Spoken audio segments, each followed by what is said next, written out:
Salam əziz şagirdlər, bu dərsimizdə biz ümumi sınaq imtahanı 2-nin tarix suallarından baxacağıq inşallah. Hemen birinci sualdan başlayaq. Daha sonra olmuşdur. Deməli, daha sonra olan hadisəni tapmalıyıq. İlk dəfə Azərbaycan torpaqlarının vahid dövlət tərkibində birləşdirilməsi sazilər tərəfindən 10-cu əsr, qanunnamənin qəbul edilməsi 15-ci əsr, Həsən Padşah, Şirvanşahların Eldənizlərdən asıla düşməsi 12-ci əsr, Azərbaycanın Monqol qoşunlarının yürüşünə məruz qalması və Elxanilər dövlətinin yaranması 13-cü əsr, Təbrizin Hülakülər dövlətinin paytaxtına çevrilməsi 13-cü əsr. Deməli, burada əvvəl olan hadisə Azərbaycan torpaqlarının ilk dəfə birləşdirilməsi, daha sonranı üzr istəyirəm. Daha sonranı istədiyinə görə burada ən sonuncu hadisə Həsən Padşahın qanunnamə qəbul etməsi B cavabı. Deməli, Şəmsəddin Eldəniz və Əmir Teymura aid oxşarlıq. Qaraqoyunlu dövlətlə mübarizə aparan Əmir Teymurdur. İntibah mədəniyyət dövründə yeni bir dövlətin əsasını qoyan Eldənizdir. Azərbaycan torpaqlarını ilk dəfə birləşdirən deməli Yusif Sacıoğludur, heç biri deyil. Sultan titulu qəbul etməsi, Şəmsəddin Eldəniz sultan titulu qəbul etməyib, Əmir Teymur dəsində eləməyib, sadəcə ona sultan deyirdilər. Ona görə də bunu da çıxırıq. Burada doğru cavab C-dir. Hər ikisi orta əsrlər dövründə fəaliyyət göstərib. Üçüncü suala baxırıq. Deməli, 20-ci əsrin 90-cı illər Azərbaycan SSR-ə aid buraxılmış ifadəni tapmalıyıq. Və burada cavab nə olacaq? Müstəqil xarici siyasət yeridə bilməz, asılı dövlətdir. SSR-in tərkibindədir. Xocalı faciəsinin baş verməsi 1992-ci ildir. 92-ci il isə deməli artıq bu Azərbaycan Respublikasına aiddir. Olmaz. Meydan hərəkatı adlanan xalq çıxışlarının başlanması 1988-ci ildir. Bu da olmaz. Niyə? Çünki burada görürsünüz 90-cı illər istəyir.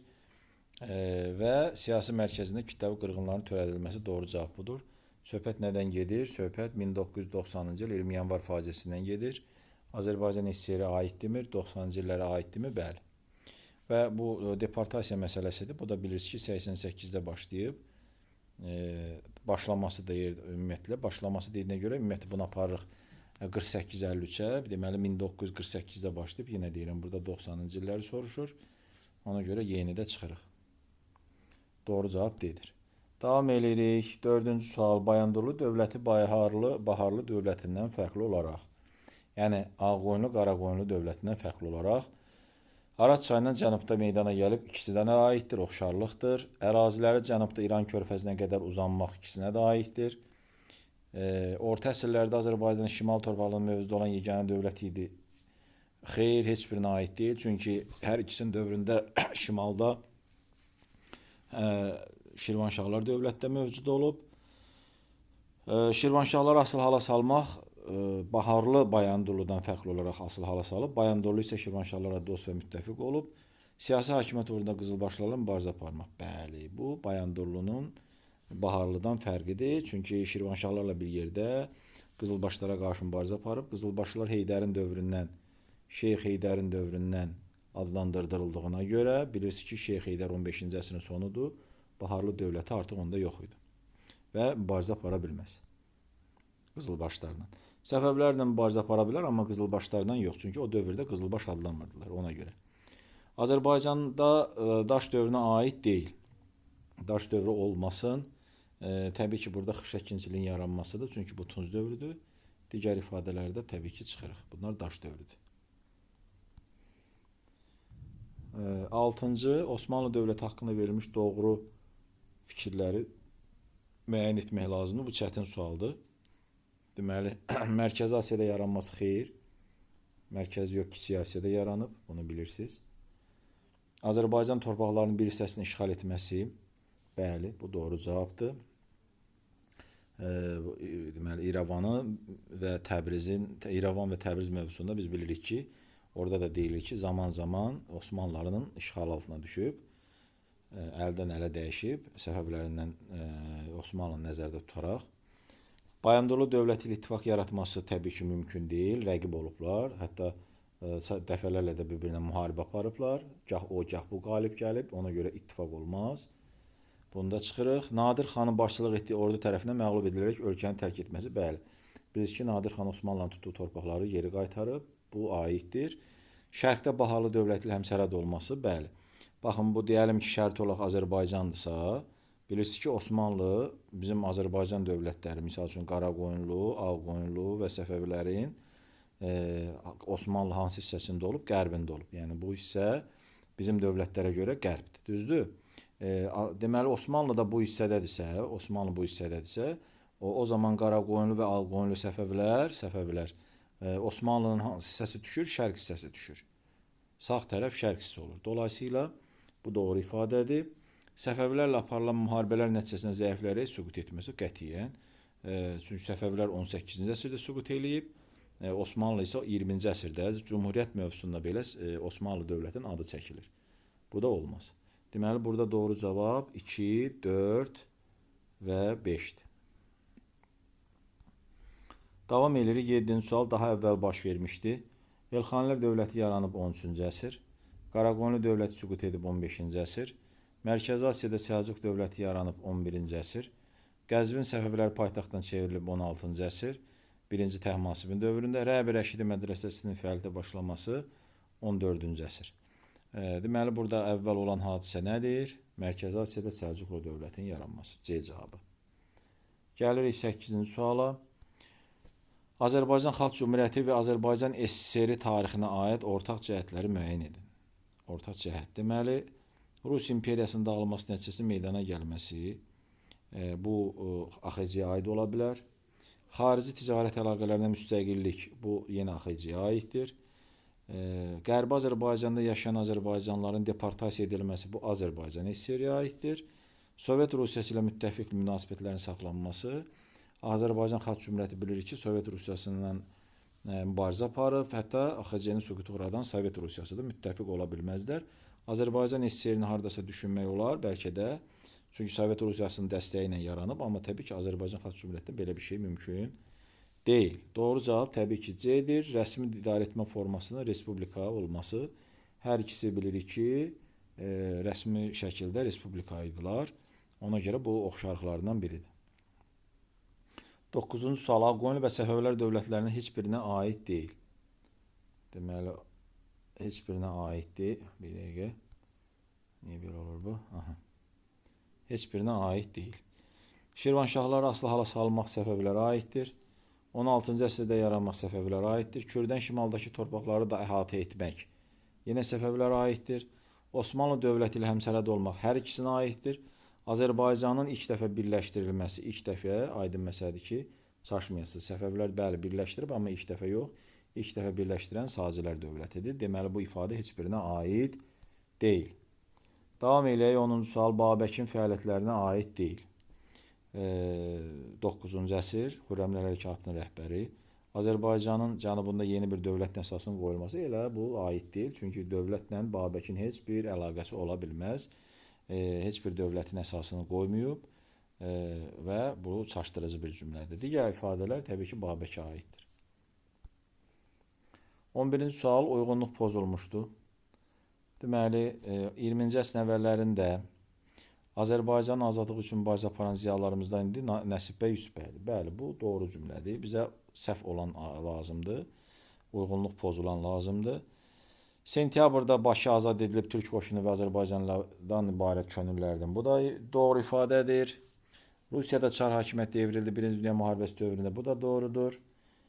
Qanunların icrası həyata keçirirdi Nazirlər Şurası. Bu da doğrudur. 20-ci əsrin 1-ci 10 illiyində, 1-ci 10 illik nədir uşaqlar 20-ci əsrin? 1901-ci ildən 1910-cu ilə qədər 1-ci 10 illik sayılır. Təbii ki, bu da Xalq Cümhuriyyətinin paytaxtı Bakı ola bilməz. Çünki Xalq Cümhuriyyətinin özü yox idi. Xalq Cümhuriyyəti elə özü 2-ci 10 illikdə yaranıb. Dolayısıyla bu burada uyğunluq pozulub və doğru cavab Y-dir. 12-ci suala gəlirik. Eyni əsrdə baş vermişdi. İrəvan xanlığı süqut edib 19-cu əsr, Bakı xanlığı yaranıb 18-ci əsr. Olmaz. Nadir Şah Hindistana yürüş edib 18-ci əsr. Kürəkçay müqaviləsi imzalanıb 19-cu əsr. Bunu da çıxırıq. Gəncə xanlığının və Əfşar imperiyasının süqutu. Gəncə xanlığı süqut edib 19, Əfşar imperiyası süqut edib 18. Bunu da çıxırıq.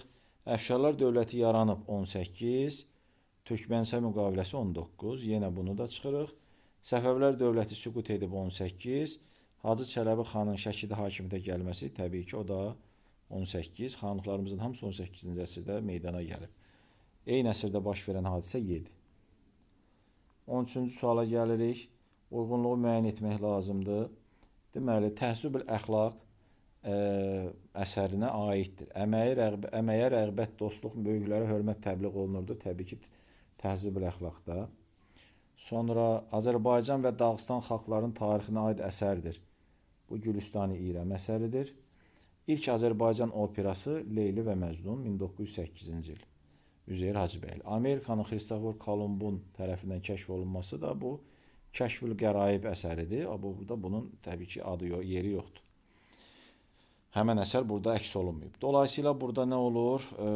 1 olur A, 2 olur C. 1 olur A, 2 olur C, 3 olur B. 3 olur B, bəli. Doğru cavab C-dir. Gəlirik 14-cü suala. Heydər Əliyev Azərbaycan Respublikasının prezidentliyi dövrü. Yəni 1993 və 2003-cü illərdə olmalıdır hadisə. Naxçıvan hərbi lisey Sovet dövründə olub. Ermənistanla atəşkəsin əldə edilməsi, bəli, bu 1994-cü ildir. Ona görə burada doğru cavab B-dir. Deportasiya 88-91-dir, bilirsiniz. Deyil, onun dövrü Bakı Dövlət Universitetinin 100 illik yubileyi məntiqlə 2019-cu ildə keçirilib. Bu İlham Əliyevin prezidentliyi dövrüdür. BAM layihəsinin həyata keçirilməsi də yenə Sovet dövründə baş vermiş hadisələrdəndir. Bir daha deyirəm, doğru cavab B-dir. 15-ci sual. Nəsrəddin Tusi Fəzlullah Rəşidəddindən fərqli olaraq Marağa və Təbrizi tərk etmiş 500-ə qədər ailəni vətənə qaytarmışdı. Bəli, bu ifadə bizim kitabımızda keçir. Məhz Nəsrəddin Tusiyə aid olan bir ifadədir. Dövrün görkəmli alimləri hər ikisi dövrün görkəmli alimləri olub. Hülakülər dövlətində hər ikisi fəaliyyət göstərib. Tarix elmi inkişafında hər ikisinin xidmətləri olub. Xüsusən Fəzlullah Rəşidəddinin, yəni fərq ola bilməz. Elmin və mədəniyyətin inkişafına hər ikisi xidmət göstərib.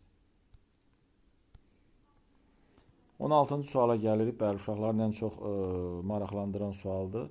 Mübahisə yaradan sualdır. Bu bir çox şagirdlər bunu qrupda da paylaşdı və özəldə də yazdılar. Bəzilərinə cavab verə bildim, bəzilərinə verə bilmədim. Ona görə də diqqətlə qulaq asın.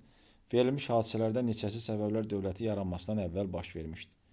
Şirvanşahlar dövləti Səfəvilər dövləti yaranmasından əvvəl baş veribmi? Şirvanşahların süqutu. Xeyr, Səfəvilər dövləti yaranandan sonra olub. Deməli, bu aid deyil. Qızılbaşlar Təbrizə hücumu, Şah İsmail məsələsi. Təbrizə hücum edərkən Səfəvilər dövləti var idi mi? Yox idi. Deməli, bu yaranmasından əvvəl baş verib.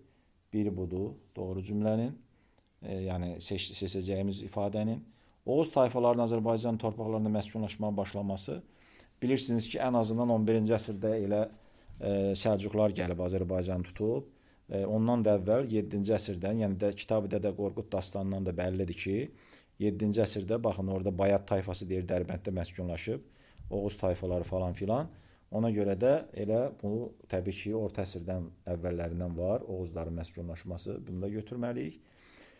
Gəlirik bu növbəti cümlə. Ərdəbil şəhərinin Səfəvilər tərəfindən idarə edilməsi. Bu, Səfəvilər dövləti dövründə də Səfəvilər tərəfindən idarə edildiyinə görə, çünki Səfəvilər onun üstü Azərbaycanı birləşdirib. Dolayısıyla bu hadisəni biz əvvəl kimi götürməyə də bilərik. Ona görə də bunu nəzərə almadan da biz bunu çıxa bilərik və keçirik digər ifadəyə. Teymurilər dövlətinin yaranması. Bu da bilirsiniz ki, Qara Yusif mövzusunda keçir. Yəni ən azından 14-cü əsrin sonu, 15-ci əsrin əvvəlləridir. Ona görə bunu da biz doğru ifadə kimi götürürük. Dolayısıyla burada doğru cavab B cavabıdır. Yəni 3 doğru, 3 hadisə Səfəvilər dövləti yaranmasından əvvəl baş verib. Yenə deyirəm, Ərdəbil məsələsi elə bir məsələdir ki, Səfəvilər dövləti dövründə də Ərdəbil idarə etdiyimiz üçün onun həm əvvəl, həm sonra baş verdiyinə görə o hadisəni götürmüş olmuruq. Və burada cavab, bir daha deyirəm, B olur. Davam edirik.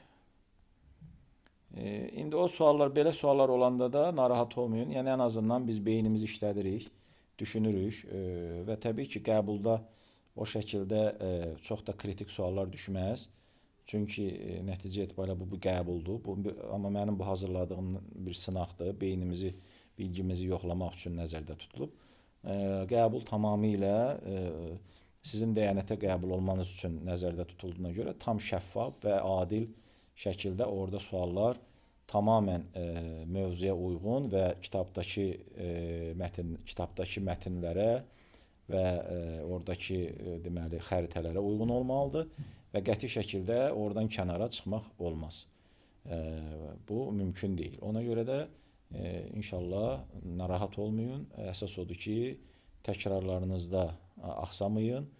Çalışın çoxlu təkrar edəsiniz və diqqətli olasınız. Həmişə analitik düşünəsiniz və bütün sualı oxumadan, cavabların hamısını təhlil eləmədən təbii ki, cavabınızı seçməyin, əmin olun ondan sonra.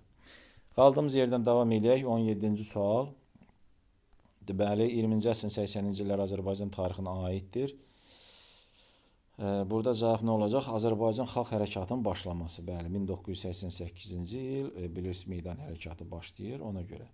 Nizami Gəncəvin yubileyi zaten 21-ci əsrdir. Əsr müqaviləsi 90-cı illərdir. Xocalı faciəsi 90-cı illərdir. Əlif Hacıyev də yenə 1992-ci ildir. Ona görə bunlar olmaz. Digər ifadələrə suala gəlirik. 18-ci sual 21-ci əsrin əvvəlləri, yəni 2001-dən sonra nəzərdə tutur. Sonra Azərbaycan tarixinə aiddir. Azərbaycan Respublikasının yaranması 20-ci əsrdə yaranıb. Əlif Hacıyev 20-ci əsrdir. Meydan hərəkatı adlanan hadisə 20-ci əsrdir. Rusiya ilə diplomatik münasibətlərin yaranması 20-ci əsrdir. Əlbəttə ki, burada nədir? Bakı-Tbilisi-Qars dəmir yolunun çəkilməsi bilirik ki, İlham Əliyevin dövrü olduğuna görə ən azından 2003-cü ildən sonra çəkilmişdi. Doğru cavab C-dir. Davam edirik 19-cu sual. İlham Əliyevin prezidentlik dövrünə aiddir. Yəni 2003-cü ildən bugünə qədər olan hadisələri seçməliyik. Əsr müqaviləsi bilirsiniz ki, Heydər Əliyevin dövrüdür 90-cı illər. Qərbi Azərbaycanın kütləvi şəkildə qovulma məsələsi heç Heydər Əliyev dövrünə də aid deyil. Dədə Qorqudun yubiley məsələsi. Bu da Heydər Əliyev 2000-ci il olduğuna görə Milli Məclis seçkilərin keçirilməsi bu 1995-ci ildir. Yəni ən azından İlham Əliyevdən əvvəl Heydər Əliyevin dövründə biz 2 dəfə Milli Məclis seçkilərin keçirildiyini görürük. 95 və 2000-ci illərdə. Ona görə də demək ki, İlham Əliyevin dövründə niyə ilk dəfə keçirilsin, ondan əvvəl də keçirilmişdi. Bunda çıxırıq. Bəli, doğru cavab nədir? Mehriban xanım Əliyevanın yüksək siyasi vəzifəyə təyin olunması, yəni birinci vitse-prezident təyin edilməsi. Davam edirik. 20-ci sual. Nadir Şah Əfşara aid olan doğru fikri müəyyən etməliyik. Güclü hərbi donanma yaratmağa çalışması olmaz. Şərqin ilk Fatihi olması xeyir, son Fatihi olması. Tehranı paytaxt etməyib, Məşhədi paytaxt edib. Azərbaycanı əyalətlərə bölməyib, Azərbaycan əyaləti yaradıb. Bəzi vəzifələri ləğv edib, bəli. Doğru cavab Y-dir. Davam edirik. 21-ci sual. Azərbaycan Respublikasına aid hadisələrdən hansı daha sonra baş vermişdir? Deməli, biz elə hadisələr götürməliyik ki, 91-ci ildən sonra bugünə qədər baş versin. Deməli, zaten buradakı hadisələrin hamısı müasir hadisələrdir. Bir daha baxsaq burada, deməli, bunları silək. Talış kəndinin işğaldan azad edilməsi 2020-ci il Vətən müharibəsi. Lələtəbə yüksəkliyi 2016-cı il aprel döyüşləri. Natiq Qasımov milli qəhrəman adının verilməsi 2024. Polad Həşimovun şəhid olması da 2020 Vətən müharibəsinin ərəfəsində. Mübariz İbrahimovun milli qəhrəman adı ilə təltif edilməsi 2010-cu il. Deməli, burada hansı hadisə daha sonra baş verib? İlk baş verən hadisə Mübariz İbrahimovdur. Daha sonra Lələtəpədir.